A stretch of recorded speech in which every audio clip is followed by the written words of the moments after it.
Bom dia, amados irmãos, que a graça e a paz do nosso Senhor Jesus estejam com todos. Hoje a nossa leitura e meditação é do livro do profeta Jeremias, capítulos 8 e 9.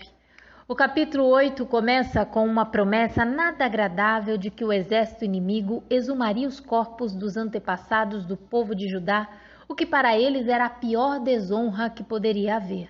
Verso 1. Naquele tempo, diz o Senhor, lançarão para fora da sua sepultura os ossos dos reis e dos príncipes de Judá, os ossos dos sacerdotes e dos profetas e os ossos dos habitantes de Jerusalém. Todos os ossos ficariam expostos à criação que haviam adorado e se prostrado, como o sol, a lua e todo o exército do céu, de acordo com o verso 2. Mesmo diante dessa desonra, os vivos que ficarem desejarão a morte diante do imenso caos que lhes sobrevirá. Jeremias fica enojado com os pecados de Judá, de tão vários e múltiplos que são, e lamenta o seu destino, uma vez que as pessoas tropeçam, caem, se levantam, se desviam e retornam novamente ao caminho. Todavia, os judeus eram tão duros de coração que nenhuma de suas más experiências o conduziram ao retorno, ao arrependimento, à conversão. Verso 5. Por que, pois, este povo de Jerusalém se desvia, apostatando continuamente, persiste no engano e não quer voltar? Dos versos 8 ao 12, o profeta fala como os responsáveis pelo culto em Jerusalém levaram toda a nação para caminhos errados, alegando estar fazendo o que a lei manda.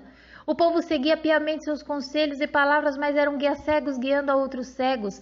Daí a necessidade de conhecermos a palavra de Deus para não sermos levados, como o apóstolo Paulo diz, a todo e qualquer vento de doutrina. Porque, infelizmente, ainda que hoje, apesar de termos livre acesso à palavra de Deus, muitos preferem ouvir aos homens do que se deleitarem a estudar a palavra de Deus. Os versos 10 e 12 são parecidos com o capítulo 6, os versos 12 e 15. E esse tipo de repetição é bem frequente no livro do profeta Jeremias. Pois aqui Deus afirma mais uma vez o que lhes aconteceria, pois os falsos profetas falavam de paz quando não havia paz alguma. Nos versos 18 ao 22, há um lamento de Jeremias. Jeremias chora sobre Jerusalém. Esses versículos evidenciam a agonia intensa pelo que Jeremias passou quando contemplou a ruína do seu povo. Sua tristeza provinha do conflito entre seu amor pela pátria e sua fidelidade total aos mandamentos de Deus. Verso 18. Se eu pudesse consolar-me na minha tristeza, o meu coração desfalece dentro de mim. Jeremias, quebrantado, entristecido, faz uma pergunta no verso 22. Acaso não há bálsamo em Gileade ou não há lá médicos? Por que, pois, não se realizou a cura da filha do meu povo? Gileade era famosa no tempo dos patriarcas por suas resinas balsâmicas, mas não está claro aqui a que tipo de bálsamo o profeta se refere, uma vez que não houve recuperação da saúde de Judá porque seu espírito continuava impenitente. Muitas vezes Deus quer nos curar, mas a nossa obstinação e soberba não nos permitem Ele ter acesso ao nosso coração para que a nossa alma seja curada, como no caso de Judá. No capítulo 9, Jeremias tratará de falar sobre a corrupção e ruína de Judá. Jeremias faz uma lista dos pecados do seu povo numa passagem muito comovente e chora a destruição que virá inevitavelmente por causa da apostasia continuada. Verso 1. Provera a Deus a minha cabeça se tornasse em águas e os meus olhos em fonte de lágrimas. Então choraria de dia e de noite os mortos da filha do meu povo. Todavia, Jeremias passa da figura de alguém que chora sem parar como uma fonte perene para uma pessoa ansiosa para escapar à corrupção.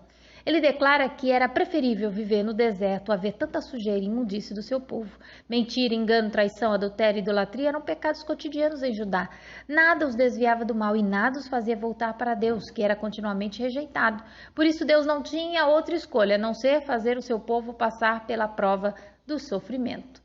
Verso 7. Portanto, assim diz o Senhor dos Exércitos, eis que eu os acrisolarei e os provarei, porque de que outra maneira procederia eu com a filha do meu povo? Dos versos 8 a 11, Jeremias descreve a destruição de Jerusalém, provocando-lhe fortes emoções pelo amor que tinha pela sua pátria, pois Jerusalém viraria morada para os chacais. Mas o Senhor afirma mais uma vez qual a razão para essa destruição.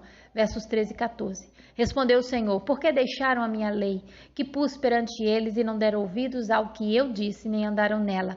Antes andaram na dureza do seu coração e seguiram os Baalins, como lhes ensinaram os seus pais.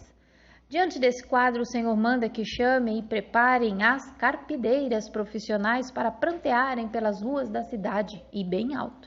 Versos 17 e 18. Assim diz o Senhor dos Exércitos: considerai e chamai carpideiras para que venham, mandai procurar mulheres hábeis para que venham, apressem-se e levantem sobre nós o seu lamento, para que os nossos olhos se desfaçam em lágrimas e as nossas pálpebras destilem água. Estas carpideiras geralmente seguiam atrás do caixão em um funeral, lamentando a alta voz o passamento de um defunto. Porém, agora experimentarão o real significado do luto pessoal, porque a morte virá reclamar suas vítimas em Judá sem respeitar idade ou sexo. Versos 21 e 22. Porque a morte subiu pelas nossas janelas e entrou em nossos palácios, exterminou das ruas as crianças e os jovens das praças. Fala, assim diz o Senhor: os cadáveres dos homens jazerão como esterco sobre o campo e cairão como gavela atrás do segador, e não há quem a recolha. Jeremias encerra esse capítulo declarando que a chave da vida, da verdadeira felicidade, é conhecer ao Senhor, pois todas as demais coisas que buscarmos intensamente, depois adquiridas, tornam-se sem valor, mas conhecer a Deus nos faz vivermos em plenitude de vida e paz.